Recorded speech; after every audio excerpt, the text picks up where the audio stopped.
Bonsoir à toutes et à tous. Bienvenue sur NDL Afrique News, votre rendez-vous d'analyse politique et d'information libre sur le continent africain. Ce soir, nos regards se tournent vers le Cameroun, un pays où la tension politique ne cesse de grimper depuis la dernière élection présidentielle. Entre incertitude, silence officiel et climat de peur, les Camerounais retiennent leur souffle. La délibération finale des résultats, initialement attendue depuis plusieurs jours, semble connaître un prolongement suspect, alimentant rumeurs et méfiance. Sur le terrain, les arrestations arbitraires se multiplient, visant souvent des voix critiques ou de simples citoyens exprimant leurs inquiétudes. Un climat d'intimidation s'installe peu à peu, laissant place à une atmosphère de méfiance et de tension. Et comme si cela ne suffisait pas, de nouvelles rumeurs circulent sur une possible arrestation de l'opposant politique Issa Chiroma Bakary d'ici peu. Une information encore non confirmée, mais qui alimente les débats et accentue la crainte d'un retour des pratiques autoritaires. Face à ces événements, le Cameroun semble suspendu entre espoir et incertitude, entre la volonté du peuple de voir triompher la vérité des urnes et le poids d'un système qui refuse de lâcher prise. Dans cette vidéo, nous reviendrons sur les faits, les réactions et surtout sur ce que tout cela révèle du climat politique actuel au Cameroun. Restez attentifs, car chaque détail compte.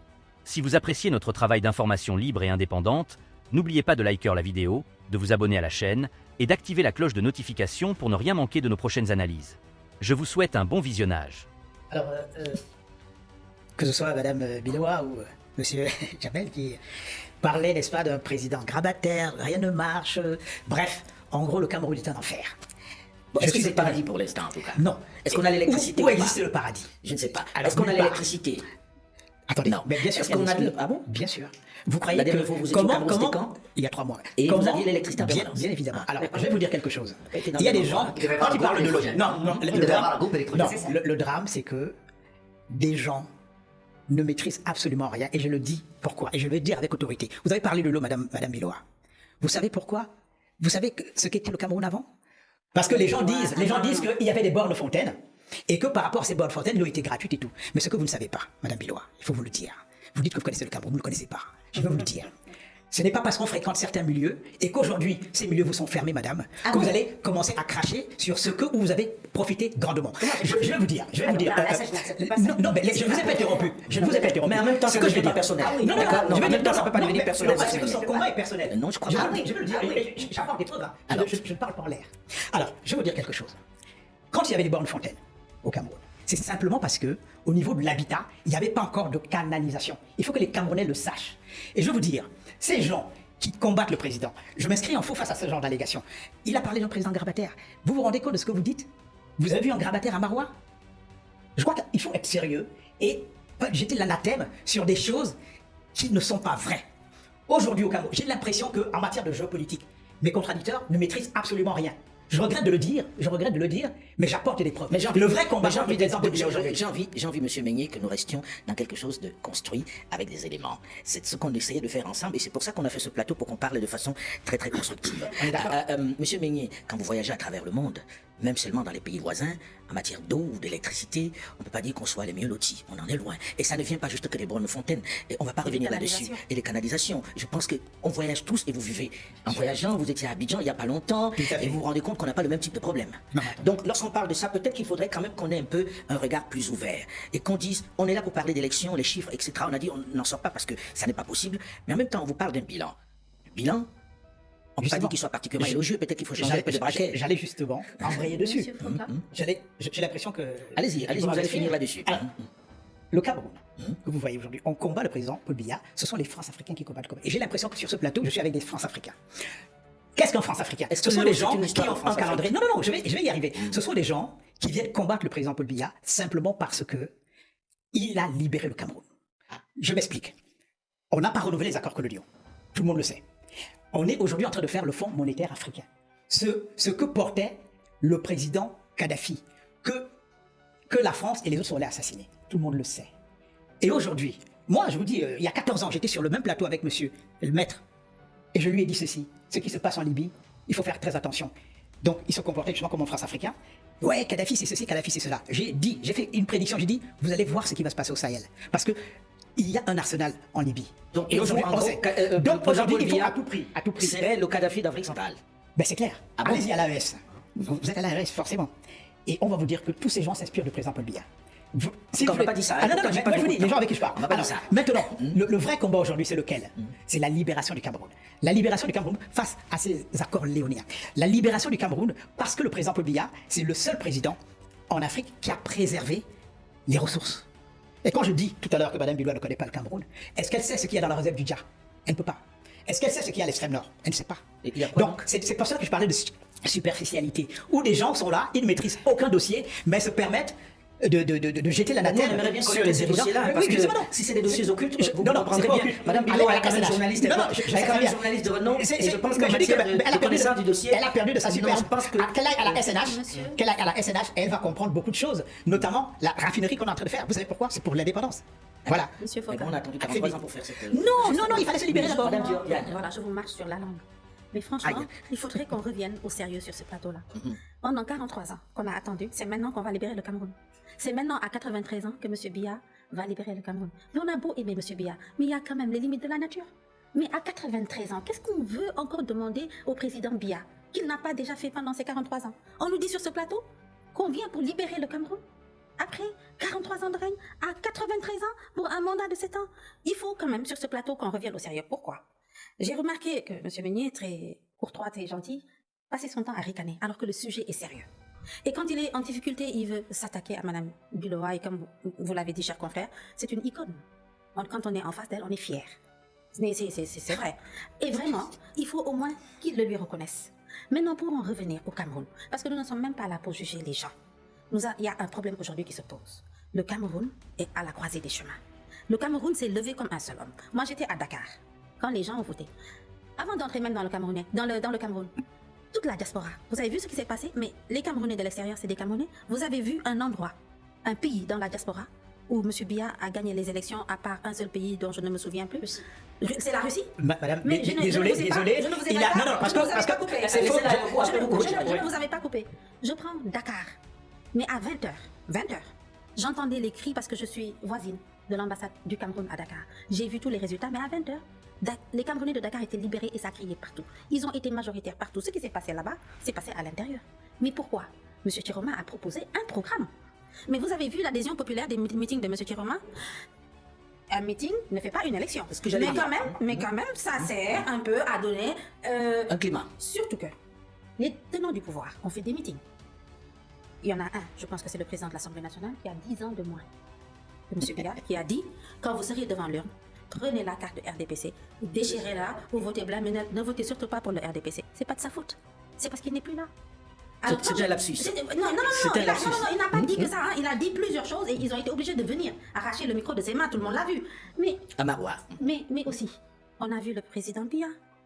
Moi, je ne veux pas parler de l'âge du président Biya parce que c'est l'Afrique et nous avons beaucoup de respect pour les vieux. Mais vous savez comment nous, on les traite? Mais vraiment, on les retire de tous les circuits pour éviter tout ce qui se passe actuellement et on s'en occupe et on les honore. Mais on les met pas comme ça devant une population pour les rendre ridicules. C'est pas nous notre culture, ce n'est pas notre histoire. Mais on a envie de Maître vous dire, Taleb- quand vos arguments tiennent ce qu'ils tiennent, et chacun peut y adhérer à sa manière, mais la réalité aujourd'hui, c'est que les gens se disent, quand vous dites tout ça, Il y et a que les juste- gens au Cameroun ont peur, ils se il y a disent, juste- est-ce que vous ne risquez pas il y a- de susciter quelque chose Il y dont a on a juste- peur, c'est-à-dire Il y a juste ça que des je voulais émeutes. dire. Il y a juste ça que je voulais dire. Vous savez, c'est pourquoi je disais que la situation n'est pas drôle. Dans quelques jours, c'est une prophétie que je fais ici. Quand le Conseil constitutionnel va déclarer vainqueur M. Biya, il va se passer des choses que je ne veux même pas imaginer parce que quand même nous sommes là et nous réfléchissons. Et je vais vous dire autre chose. Ça peut être perçu Attendez. comme une menace, hein? Non, une mise en garde. Ce n'était pas une menace. Parce que vous savez qui est menacé actuellement? Le président Chiroma. Depuis hier, ils disent qu'ils vont aller le chercher pour l'enfermer. Pourquoi? On est en démocratie normalement. On a voté. Pourquoi est-ce qu'on doit aller chercher le... Et vous n'êtes pas apparemment au courant d'une autre situation. Est-ce que vous savez que depuis hier, il y a des arrestations massives et arbitraires au Cameroun? Partout. Je veux dire que on est en train de menacer les Camerounais qui ont choisi de voter Chiroma. On a dit qu'on va aller chercher Chiroma. Vous savez quand même qu'il y a un bouclier humain important autour de sa maison. Et aujourd'hui, excusez-moi, aujourd'hui, qu'est-ce qui se passe? Les arrestations ont commencé? Un climat de terreur pour un parti qui a gagné. Le parti au pouvoir a gagné. Pourquoi se comporte-t-il de la sorte? C'est quoi le problème? Est-ce qu'on ne doit pas craindre des violences? Parce que Bah, personne n'a évidemment. envie qu'on entre dans les violences, maître. Est-ce que le fait d'entrer dans ce cycle-là, est-ce que le président Chiroma n'aurait pas pu attendre que le Conseil constitutionnel ait déclaré vainqueur pour rentrer dans cette bataille-là? Excusez-moi. Alors, moi, je Attendre suis- le Conseil constitutionnel, c'est attendre quelque chose du Conseil constitutionnel. Attendre le Conseil constitutionnel, c'est attendre quelque chose du Conseil constitutionnel. Et c'est pas le cas. Excusez-moi, mon frère. Alors, non, nous sommes avocats. Et donc, on se refuse tous les deux de sortir du rôle qui est le nôtre. Mais je vais répondre à votre question, mais Alain Jules, que j'ai connu un peu, je l'ai connu beaucoup plus élégant. Il en a perdu un tout petit peu ce soir. Qu'il s'en prenne à moi, parce qu'il considère que je suis visiblement un digne représentant de la France-Afrique, c'est la première fois que j'entends ça. Surtout, c'est loin de ce que j'écris. C'est pas grave. Mais s'en prendre à Marie-Roger Biloa, ça m'embête. Ça m'embête parce que vous le vouliez ou pas, le Cameroun ne nous est pas un pays étranger du tout. Ça n'est pas du tout pour nous un pays étranger. C'est un pays que nous aimons et c'est un pays qui nous concerne. Et Marie-Roger Biloa ne vous appartient pas vous seul, elle nous appartient tous. C'est une icône du continent africain, c'est la plus grande journaliste du continent africain. On lui doit tout de même un peu de respect. Pour nous, c'est beaucoup. Quant à vous, Alain Jules, allez expliquer que Biya est un révolutionnaire, qu'il incarne l'alternative à la France-Afrique. Franchement, vous aurez du mal à convaincre les gens. Maintenant, le rôle du président Tchiroma, ce sont des choix politiques. Le candidat Maurice Kamto, que je salue, en 2018 a fait un autre choix. Il est respectable, il faut le saluer. Le président Tchiroma, lui, a fait un choix différent, dans lequel il considère, qu'il ne fait pas de recours auprès du Conseil constitutionnel. Quand vous annoncez que vous ne faites pas de recours auprès du Conseil constitutionnel, que vous ne reconnaissez pas, en tout cas comme entité impartiale, libre, qui va respecter le droit, vous n'avez pas raison d'attendre ces résultats. Puisque vous êtes dans un combat. Mais bien entendu, mais vous savez, c'est un peu comme le fameux article qui vous donne 15 jours. Tout ça est préparé à l'avance, les Camerounais n'y croient pas, les Africains n'y croient pas, mais pardon, président Tchiroma non plus n'y croit pas, mais il n'a rien fait de grave. Il dit, moi, j'ai ma propre logistique.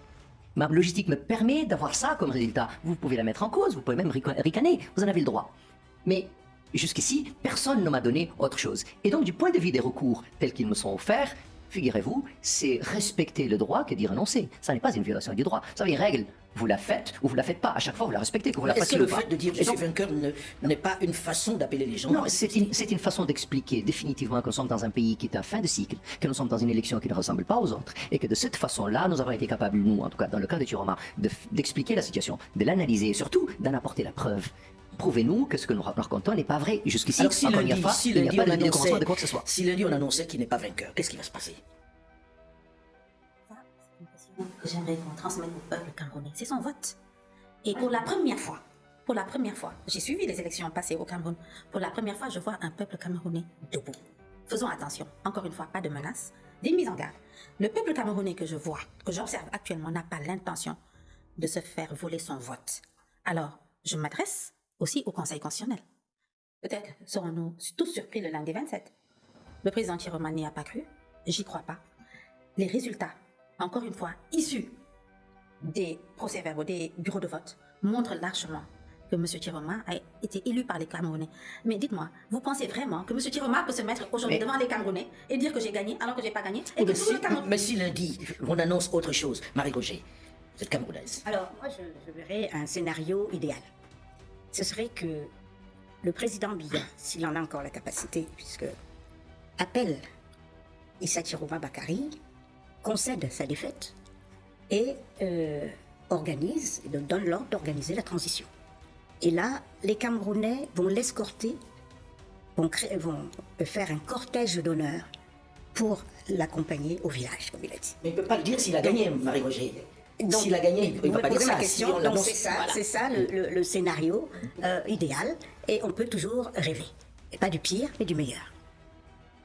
Mais vous y croyez? On peut rêver du pire. Non, on rêve pour le meilleur. Alors lundi, il y a l'annonce des résultats. Le président Paul Biya est déclaré vainqueur. Vous n'avez pas peur? Comment vous voyez ça, vous? Peur de quoi? Le peuple camerounais dont tout le monde s'abreuve à sa sauce. Oui, le peuple c'est qui? Le peuple c'est qui? Moi je pose la question à ces gens. Alors je voulais intervenir tout à l'heure quand Maître Diaye... truc parce qu'on n'a plus beaucoup de temps. Oui, quand lundi, parlait... on a annoncé les résultats. Oui, je vais dire. Maître Diaye parlait du président Paul Biya qui n'a gagné qu'en Russie. C'est faux, complètement faux, il faut qu'elle se renseigne. Avant de parler du Cameroun, renseignez-vous, madame. Renseignez-vous, par exemple, ce qui s'est passé en Suisse. Je m'arrête juste là, pour ne pas perdre. Donc vous avez des résultats de Suisse? Bien ça veut dire qu'il y a des PV qui se baladent alors? Non. Vous savez que quand ça sort, moi j'étais par exemple à Versailles, où il y avait un bureau de vote, je peux vous dire ce qui est sorti de là. Mais c'est toute cette compilation de tout ça qu'on aurait pu donner à tout le monde. Mais il faut attendre. Il est vrai que la diaspora... Là, vous êtes en train de dire nous on savait pour la Suisse. Non, je dis bien... La diaspora ne représente absolument rien. Vous savez, en matière de... Ah bon? Oui, qui a gagné la diaspora? Non, mais attendez. Je suis en train de dire que la diaspora ne représente rien par rapport on risque de partir dans la guerre des chiffres. C'est ça que j'ai pas envie. C'est ça que je coupe court. Je pose une question parce que nous sommes à quelques jours de la proclamation. Il dit qu'il n'y a pas que la Russie, il y a aussi la Suisse. C'est ça sa réponse. Non, c'est une façon de vous dire que... D'accord. De rectifier.